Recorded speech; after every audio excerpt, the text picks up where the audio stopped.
You need the witnessing CD to learn how effortless witnessing is and how easily it leads you to your meditative state. All of us should eagerly look forward to meditation in the same way after a very tiring day, you look forward to getting into bed. Because it's an opportunity for your body, mind, and senses to take a complete rest. So if you're looking upon meditation as a chore, as something difficult, it means you've read too many books about meditation, and throw them out because it's the wrong message. I can't wait to close my eyes and just forget about everything. And you should feel the same way. It doesn't mean that you escape. It means that you move into the witnessing mode, and whatever's going on, sounds or memories or feelings, sensations, you're removed from that as the witnessing eye. And there is a very nice witnessing album in the gift shop that takes you right through that process, called Witnessing from Second to Second. And it's changed a lot of people's minds about meditation that is effortless. How many of you eagerly look forward to meditation each time? Raise your hand. All right, you're practically enlightened. But the rest of you, go buy the witnessing tape. It's in the gift shop. And I'm not saying it because it's my voice, it belongs to the ashram. I'm saying it because it removes this idea that you have to do something. You have to discipline yourselves in order to be meditators. Just the opposite. You have to learn to let go, relax, do nothing. Right, Elizabeth? Just do nothing. Like a vacation every time. You don't mind going to Bermuda, do you? So, the same feeling in meditation. Complete rest from the world. Our teacher, Sri Brahmananda, great teacher, used to say, forget all memories, forget all attachments, forget all aversions, forget me also, he would say. Let go of me too. Because he just wanted you to be free, not to have to be concerned, just to be as we truly are, which is in a state of peace. So try it. Close your eyes without any expectation. You can take a deep breath. You can breathe in deeply. But as you release, feel as though you are releasing all the language, all the memories. And allow your body to be in a let go attitude. And just watch as a witness the different perceptions that come and go. And when the chanting starts, you watch your body chanting. You watch your body respond to those amazing sounds coming from the harmonium and the Sanskrit. And that's the way to enjoy every minute of your stay here, being the witnessing eye.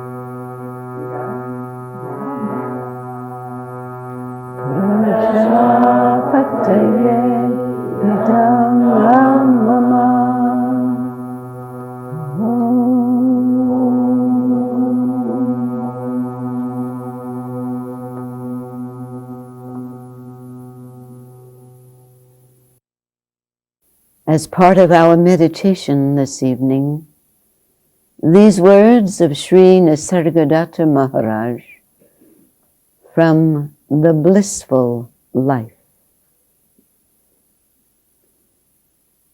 When you demand nothing of the world,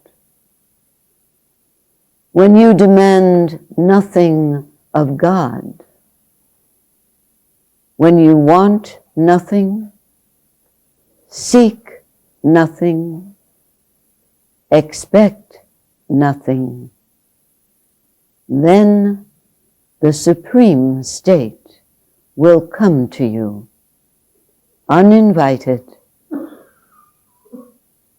and unexpected. Forget the known, but remember that you are the knower. Forget the known, but remember that you are the knower. Do not be all the time immersed in your experiences. Remember that you are beyond the experiencer. You are unborn and deathless. Remember, you cannot abandon what you do not know.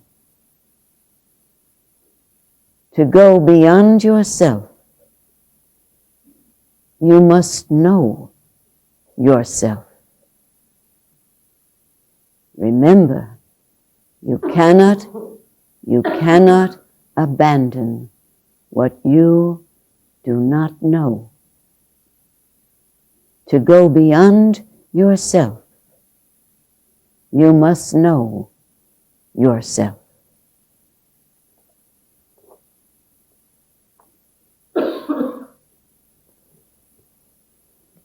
I have water if you need. Would you like?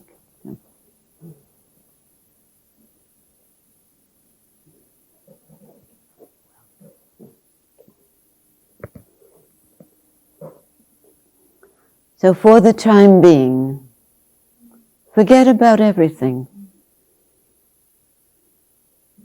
Let everything fall away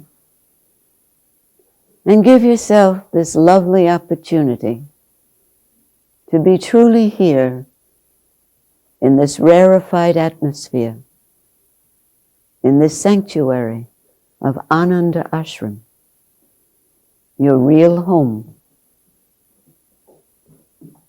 Step aside from your body, your mind, and your senses, and observe your body responding to this atmosphere. You may be aware as a witness of the pulsating atoms and molecules as your cells become alive.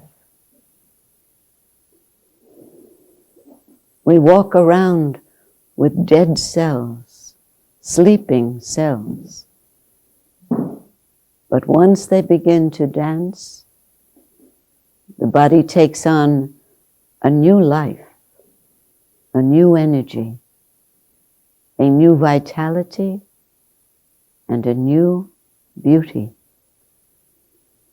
So give your body, give your mind, give your senses a chance to rest, to open, to blossom, and you observe that as a witness, letting the different perceptions come and go, while you, the witnessing eye, remain motionless and changeless. Just watch.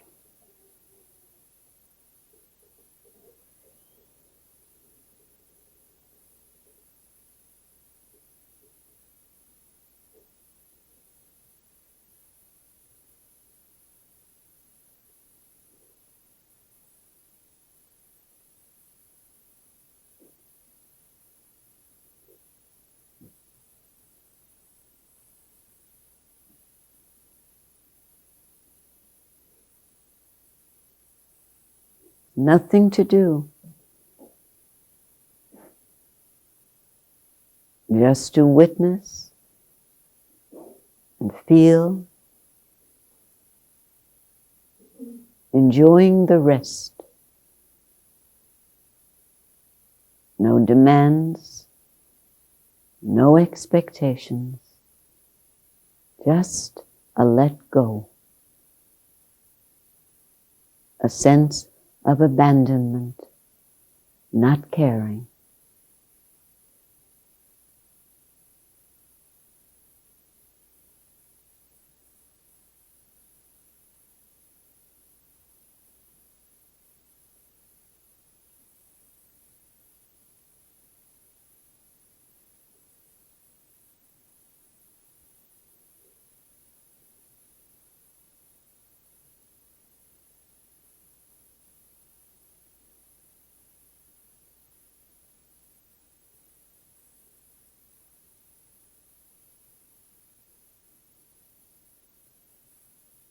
Let's see.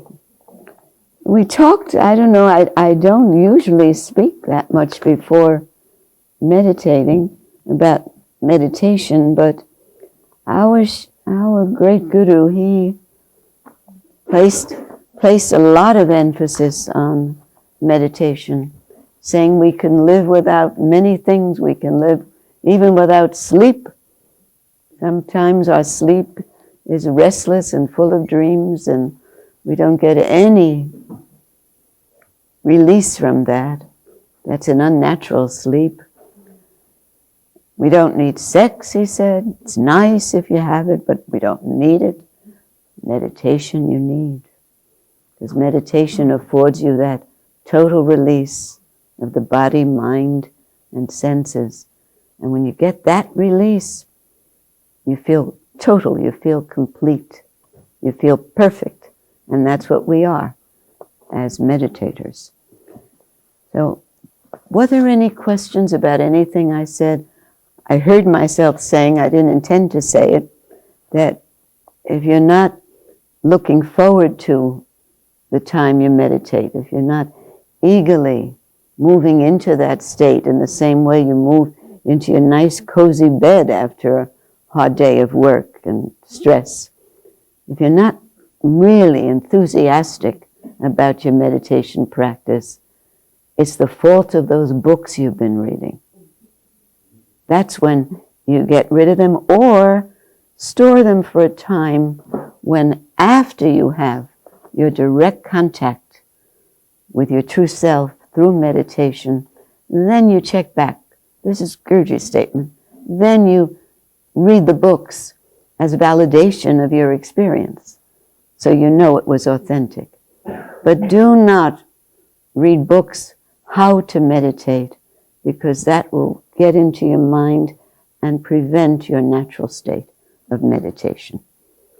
Any questions about this? Is that Karmananda? Hello, glad to see. You have to know it's your vibration, because I'm very nearsighted. So I'm only feeling you up there. Glad to see you. Any questions about that you have about meditation or that came up tonight? There is an excellent book of Guruji's called The Fundamentals of Yoga, in which he says the same thing. You know, you have to have your direct contact with that which you are, then the books make sense. You go to check your experience in the books, but you don't go to the books first and then expect all that information is going to lead you to an empty mind, a clear mind. It'll be in the way. But the more you practice the art of witnessing, the more you'll find yourself slipping into the effortless state of meditation. It's been described as the state between two thoughts. How can you practice that? It's our natural state. The state between two thoughts is our natural state of meditation, or the state of effortless awareness. If you don't have a question, I'm going to read from an excerpt from an essay of Sri Brahmananda's. Someone told me last week something that made me very happy. She said that she thought she had missed Sri Brahmananda because she came after 1993 when he had left his body. But she said through the various teachers, Bharati, Mabha, myself, we bring him to life again because they can tell how much we adore him. We love him and we want to bring him to you. You don't need his body. That was the least of him.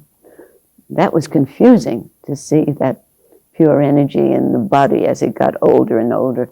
The body got older and older, but he remained ever young. So you're having the best introduction to Sri Brahmananda, his formless form, through the love of his disciples and his teachers. The magician's listening to me spellbound. He thinks I came out of a bottle. Yeah? Very sweet. Oh, he's happy. He knows I'm talking about. This is from an essay called The Law of Karma. And it was written in the 60s. But see if he doesn't pose a question that may have occurred already to many of you.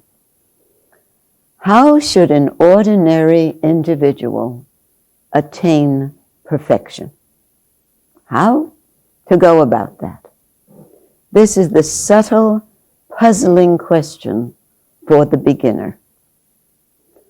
Although the book of the world, consisting of all things, is always open to him or her, man cannot receive any lesson from this book of the world because man does not know how to read it.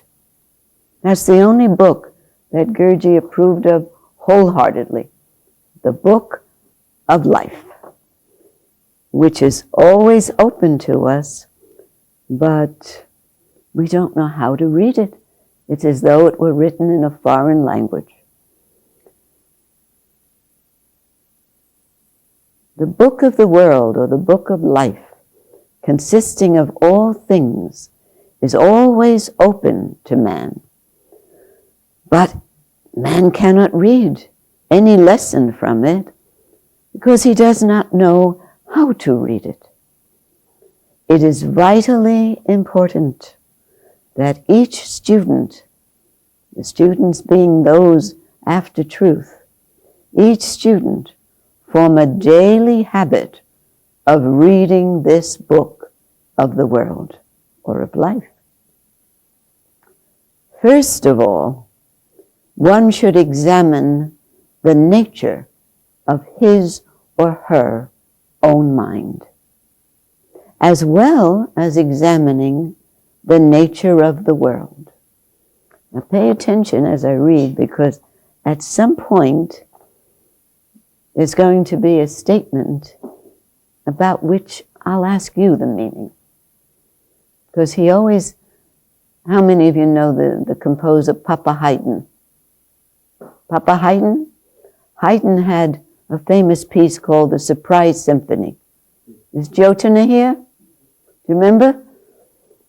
He would, in those days, the composers and musicians would perform for the king and his guests in the royal palace.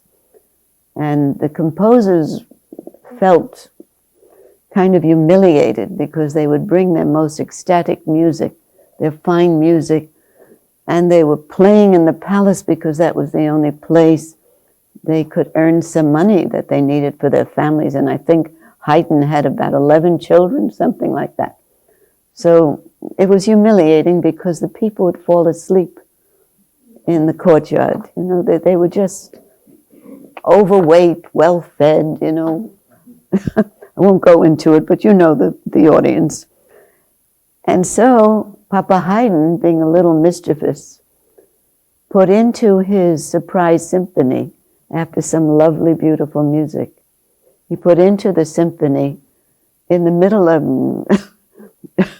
beautiful, melodious music, the clash of two cymbals. And everybody woke up. I often think of Guruji's essays as the surprise symphony, because there is usually something here for everybody that has each one of us, including myself, saying, what? What? I think that was the answer to my question. I never heard anything about what? It's almost every paragraph, if you're paying attention. Guruji, enlightened beings say the most astonishing things, because they're viewing the world, they're viewing our troubles in the world from a completely different vantage point. That's what draws Elizabeth Luckett back here. You're still living in Rhinebeck? Where are you living now? She came all the way from Brooklyn before she had been living in Rhinebeck, and still coming to see us, because there's a magnetic pull back to our real language, to our real history, to our real knowledge. We can't resist it. We may not come every weekend. Dharmadev and I come every weekend. But we notice that there seem to be new people every weekend, but at the same time, along with the new people, there are some people we haven't seen for a while who cannot resist this powerful pull back to their own truth. And it's here or any place that has this atmosphere, this spiritual atmosphere, that is your home. The world outside is a place we visit. It's what Guruji said, it's our school. It's where we never graduate. We just keep going. And the tuition we pay is very high because it's a psychological tuition. Every night we're giving psychologically to this world of our energy, of our time, of our heart. So Guruji is saying, first of all, we have to examine the nature of our own mind. We shouldn't just let it go unnoticed. We should step outside of it and see the thoughts that are causing the stress. You can always find thinking at the bottom of your tension, or depression, or loneliness. It's always thinking. We're not naturally lonely. We're naturally happy. We're naturally joyous. If we're lonely, if we're depressed, if we're frustrated, if you stop and pause, you'll always find some old tapes going on, some old conditioned tapes that keep playing. It's okay. Very soon you're going to be in department stores and hearing those old Christmas tapes. And after a few days, you'll run from them, like I run from them.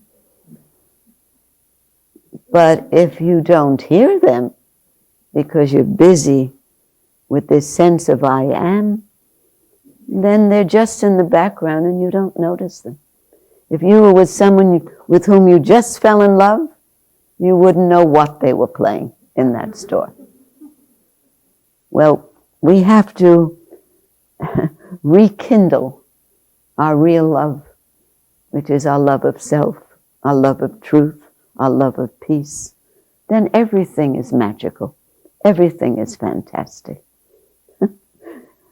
He's waiting for me to dance or do something because he keeps looking at me. Is that all you're going to do is talk? He thinks, this is a show of some kind. Is he one of the students' children? Yes. Yours? Darling. Lovely boy.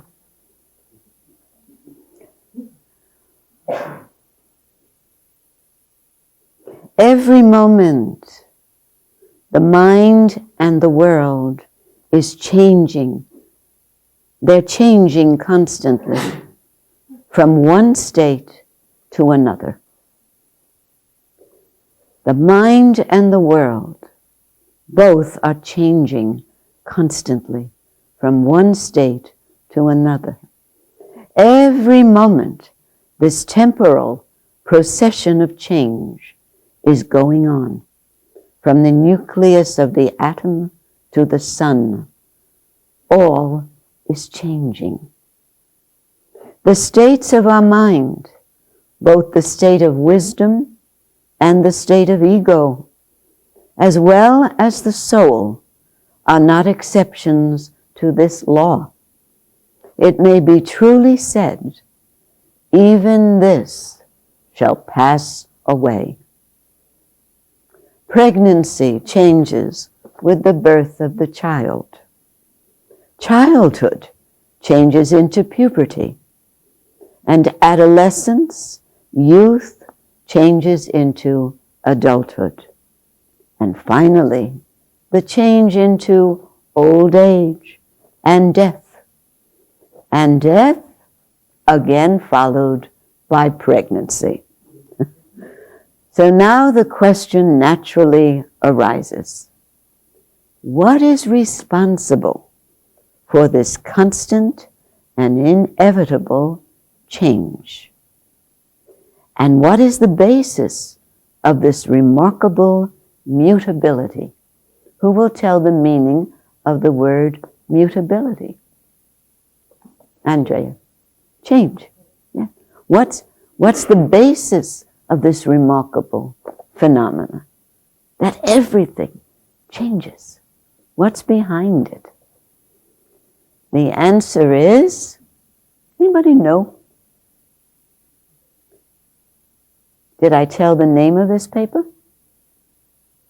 No? The law of karma.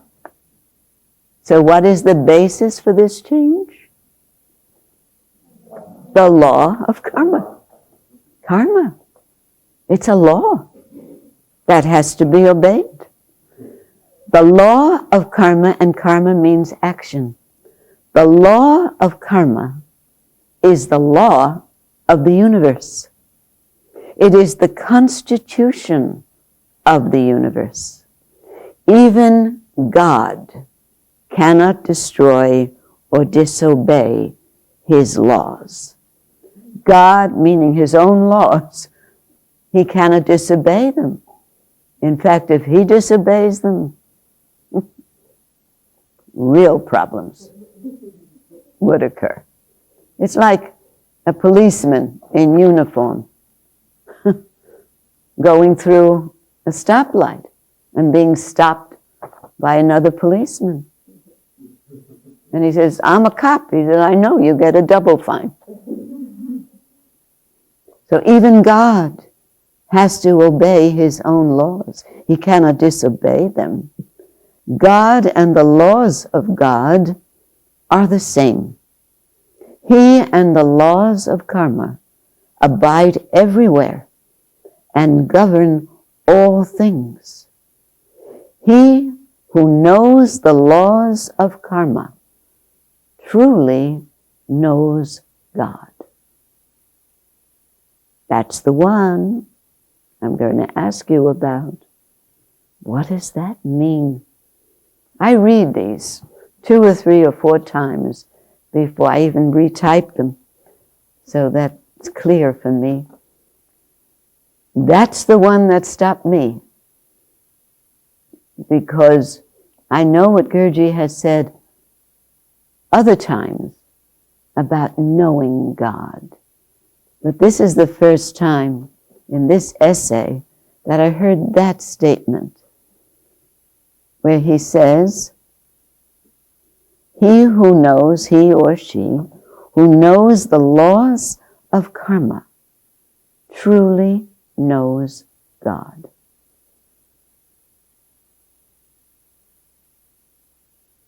What do you feel is the law of karma? There's a law there. There's another name. Some of you have been here for a long time, so you know that occasionally I say, there's another name for that law of karma. Prakash? The law of cause and effect. That's the answer. The law of cause and effect.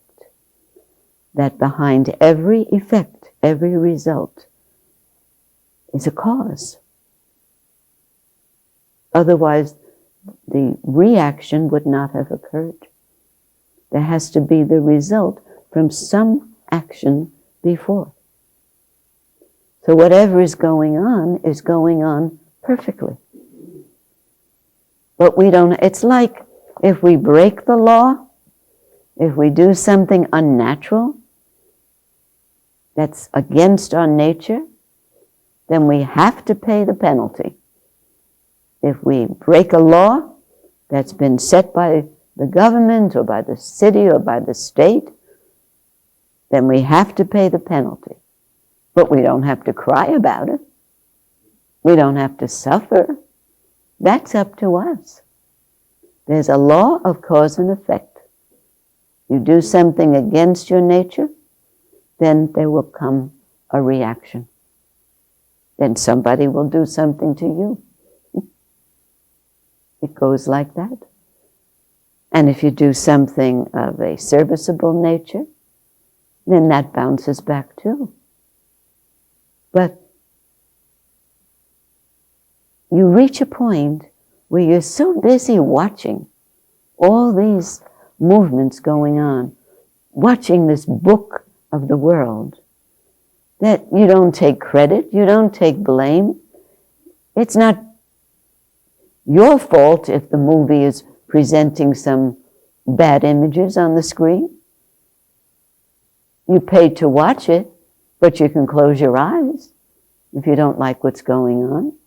You can move to another dimension. You can move to a meditative state if you don't like the film and the person you're with likes it.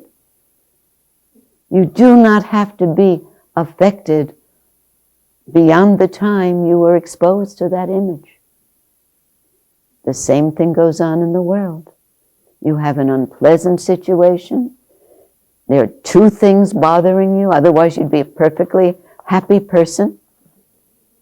There are just two things you need. One is everything. Watch the mind, watch its tendencies, its old tendencies to be very much like the people who raised you, to have their weaknesses and their tendencies, and to have tendencies that you didn't even know you brought into your existence at the time of your birth, in your DNA. But all of that can be broken through, can be transcended or cracked open by watchfulness. The more you watch, the more you can restrain that tendency, that old habit. Most of our lives we are living according to habit, not to the new, not to the reaction to the moment. When the mind's movement is toward the lower world, this is called adharma, or sin. The movement of the mind downward is caused by lower desires and by worldly attachment. Lower desires are selfish desires. We're not forming judgments about the desires, just what's behind the desire. Do you all understand that? You could, enjoy going to wonderful restaurants and seeing a show. Many people, I'm bringing up the benefit, I'll be doing it later, but we're having a benefit of wonderful artists, musicians for the Cosmic Temple to build a room behind it. And some wonderful things are happening. People are buying tickets or buying admission, although they can't come. And they're saying, give my seats to someone. Or they're having their friends. One woman in Washington, not D.C., but Washington State, bought 3 tickets for her friends so they could enjoy and tell her about it. There are people who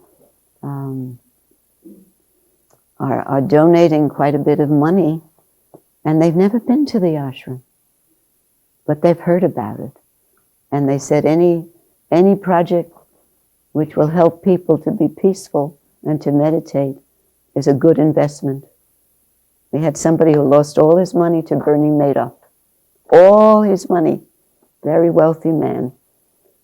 And we didn't know it. He wrote back sending us a check for $500. And we didn't know that he was now poor.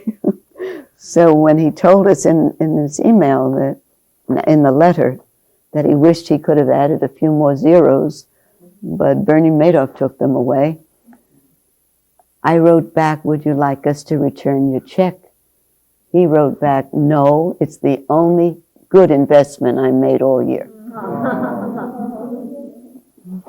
So you don't know why these things are going on. You find extraordinary qualities in people, very quiet people.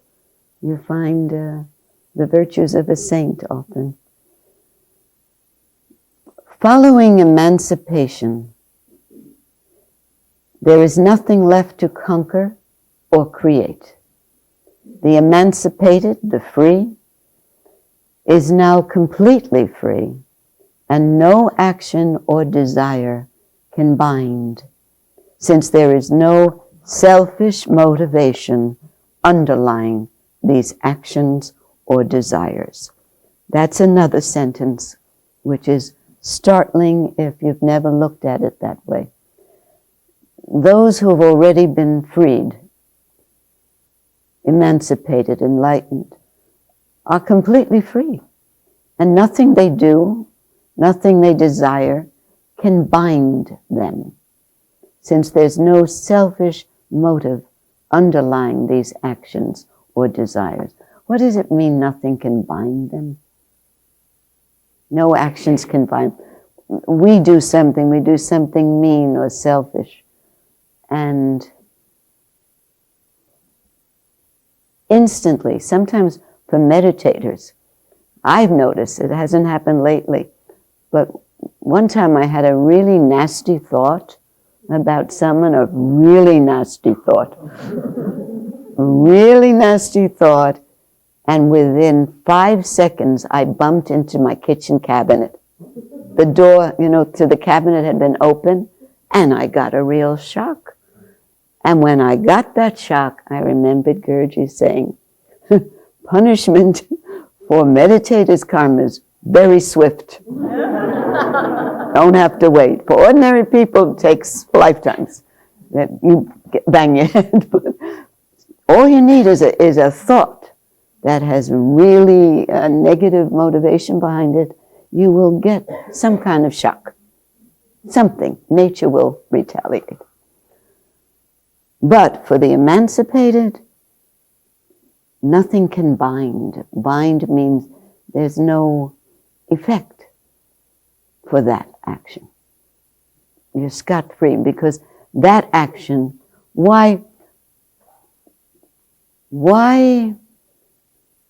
supposing he came and, I'll take myself, supposing out of some feeling for what I did, he really went like that to me. He did once in a while, but not that hard.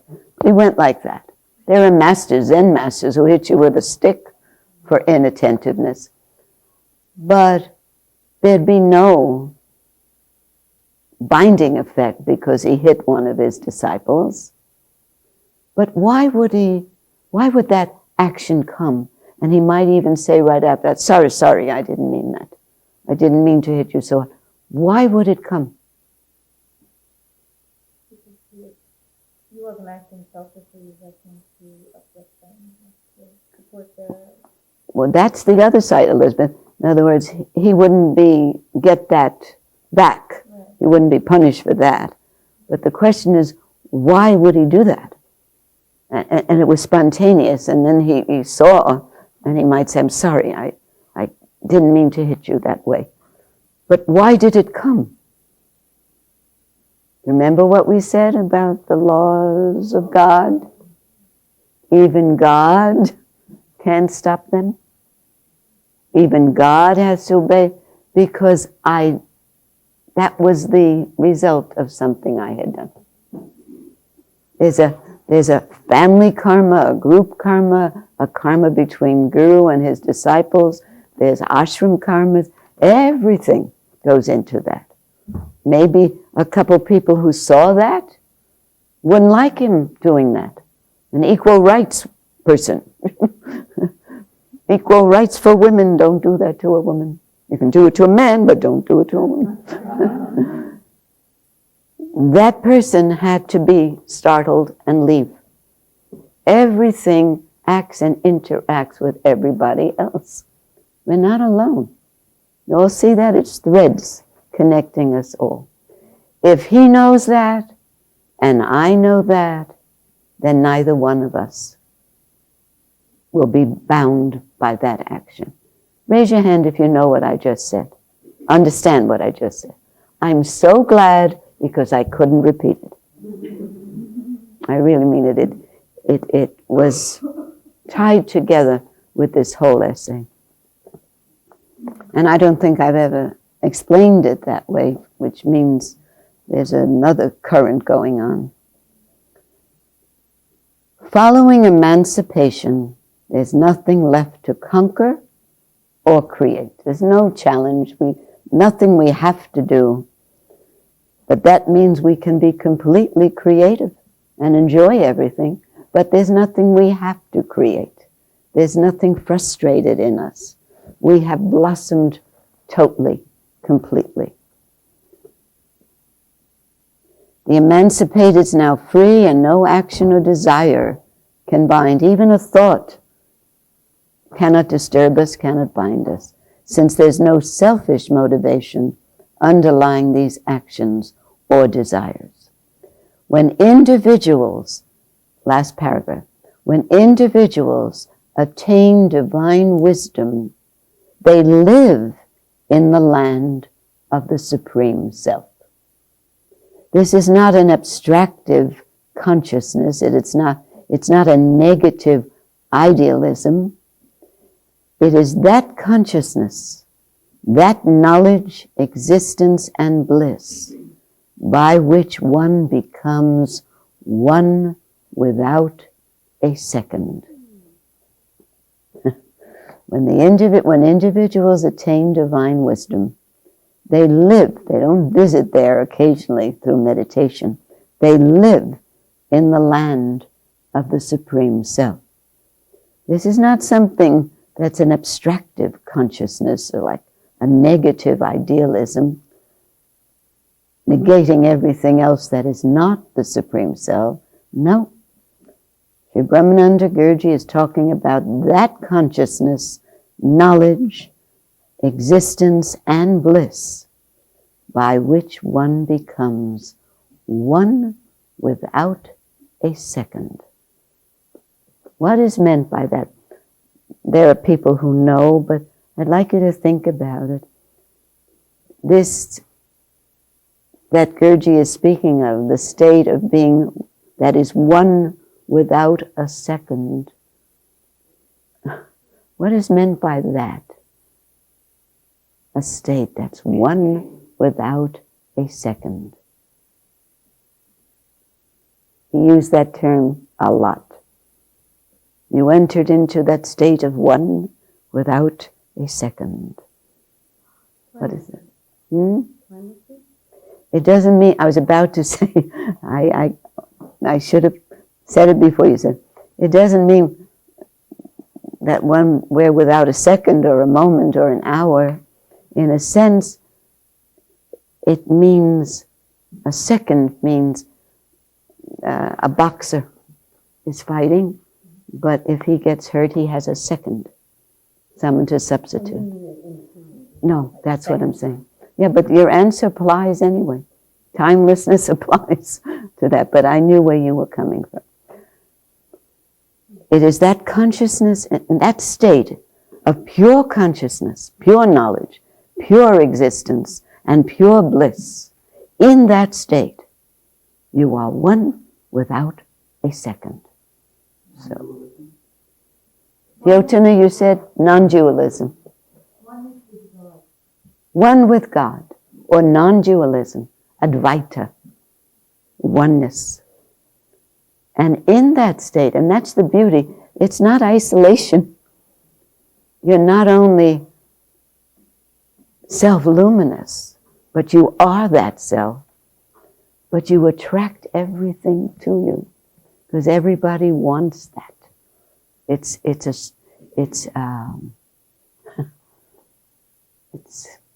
There's no word for it, except that's why these people don't advertise.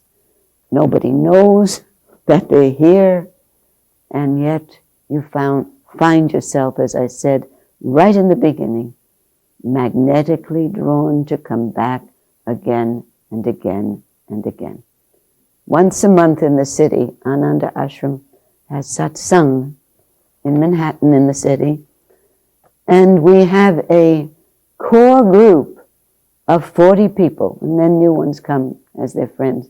A core group of 40 people who come once a month. They mark their calendars and we send reminders, but they've been coming for years. They take that one day and they immerse themselves in what they feel is their true bliss. They just sit there very happy. One Indian lady comes all the time, and I said to her, "You were smiling this whole time.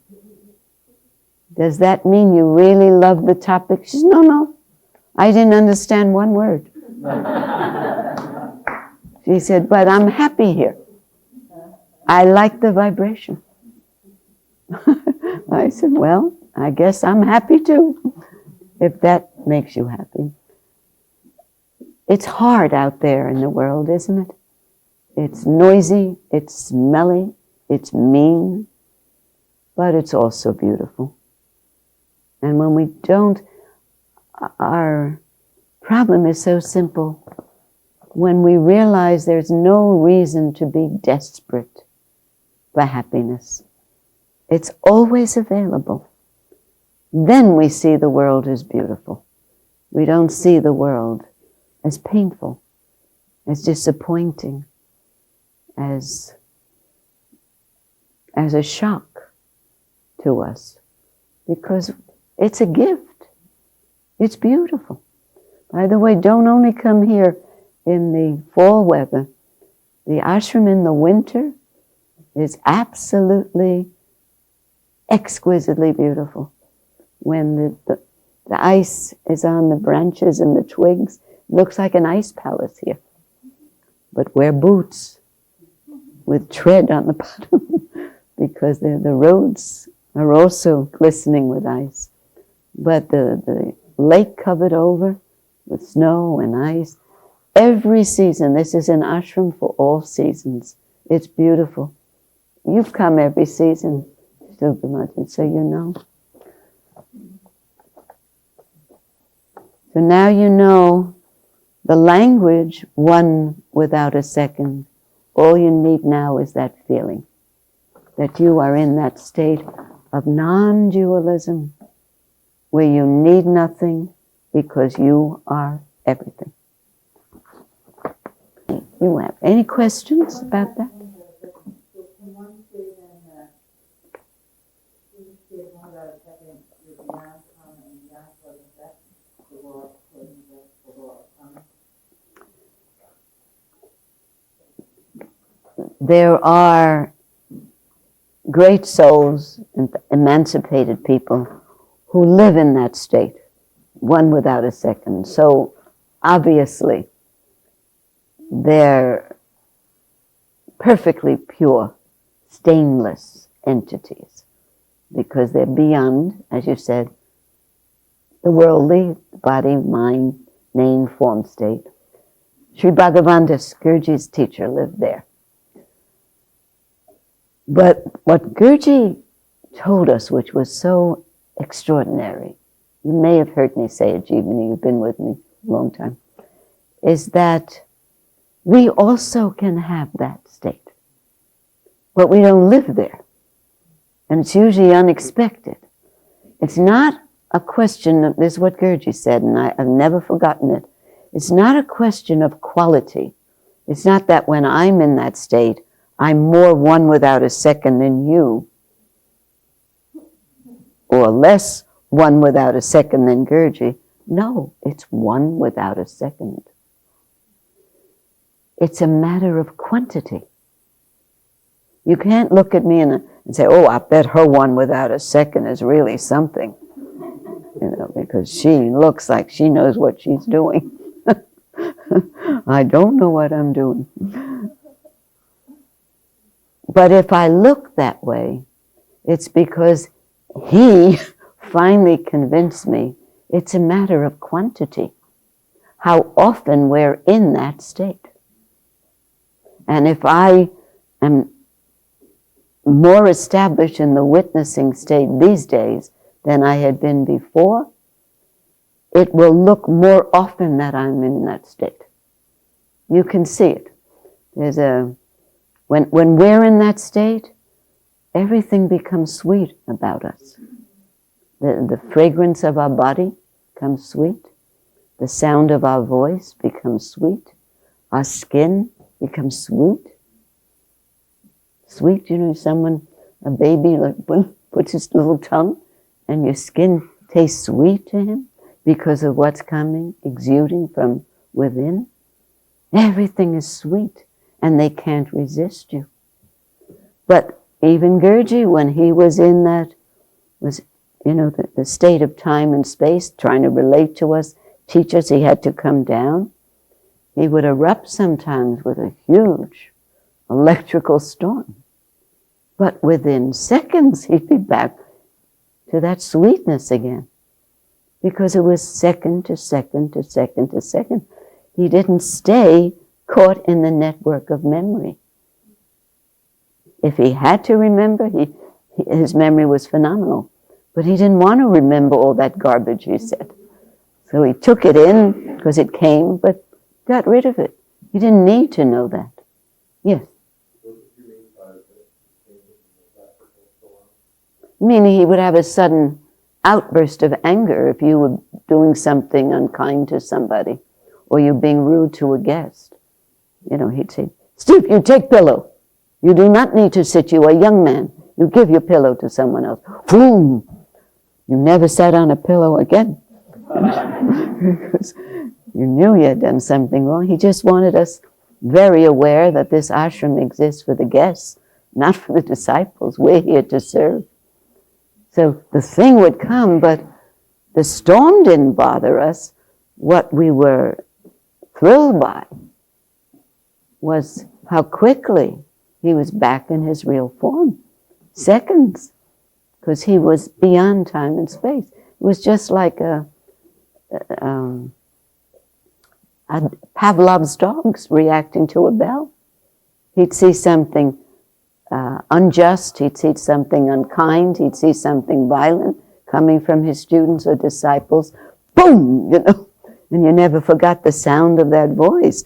And he would, touch your shoulder with that force of energy. He wasn't after you, he was after your ego, after your selfishness. So, Jeevani, did that help? Answer your question? It's that state is one without a second also.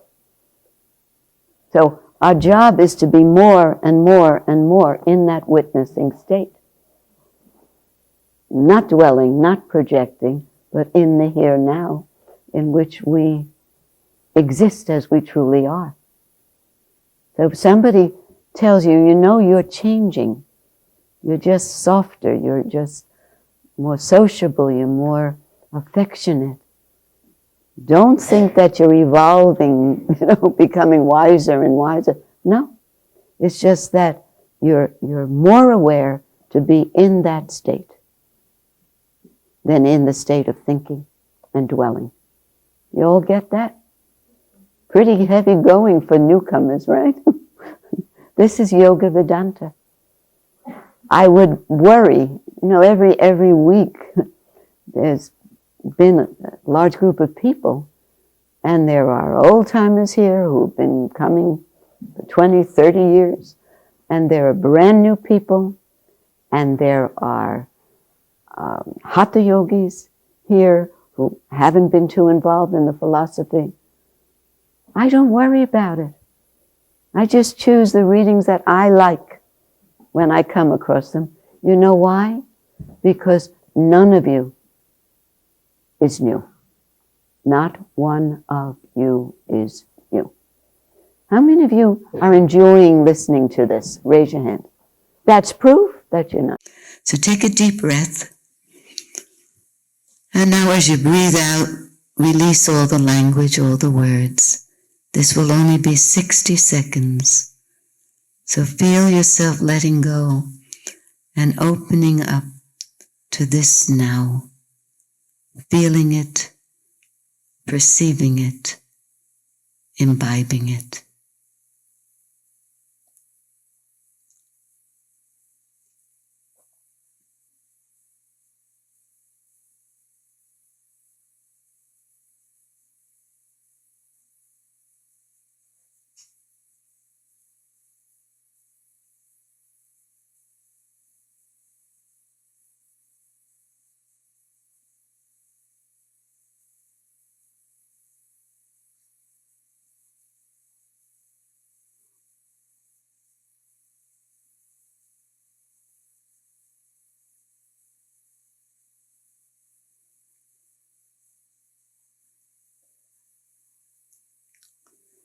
Sometimes it only takes 1 minute to reconnect with your real life, your real home.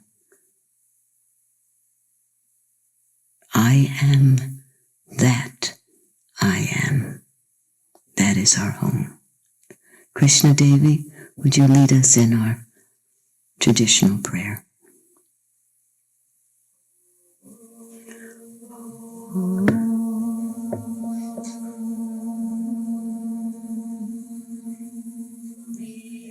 Amata Japita Tvameva Tvameva Bandhus Chasaka Tvameva Tvameva Vidya Dravinam Tvameva Tvameva Sarvam Mama Deva Deva Om Shanti Shanti Shanti